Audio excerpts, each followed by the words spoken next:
fakir verərim. Susuz quyu, su doldursan sulam. Dışı, bizi yada salanın, salmağından salmamağı yaşıdır. Faiz vakti rendi kaçar yarpızın. Yadı olmaz, dışa kalan karpızın. Pis kardeşim, pis oğlum, pis kızın. Olmağından olmamağı yaşıdır. Faydası yok, danışmana bir yalanın. Ferdi olmaz, kardeş oğlu. Pis adamla yılanın. Bazen muhabbatı öğrenmeyip çalanı, çalmağından çalmamağı yaşıdır. Ay soydana, yanlattı yaşını, yamağı kibriğini kaşını. Düz gedenden sonra yolsa başını, yollarından yolmamağı yaşıdır. Öpürüm sizi, Allah ömür versin hepinizi.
Durun müşahiyeti de alkışlayayım. Nazer Bakıroğlu, eşk olsun.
Hayır olsun.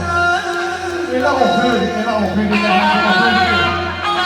Rasim Kərimli yazır, əkiz yaralıdır kədər sevinçlə. Kim deyir insanın kədəri yoxdur.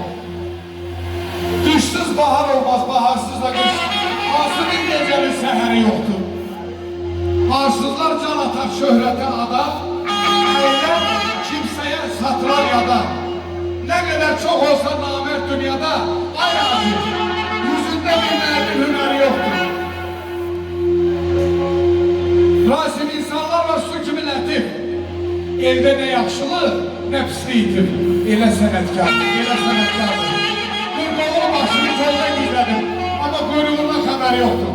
Ağa, hörmətinə eşq olsun. Ağa, dostluğuna eşq olsun. Bugünkü rəhbərliğine eşq olsun. Ansambılğı bütün üzvlərine eşq olsun.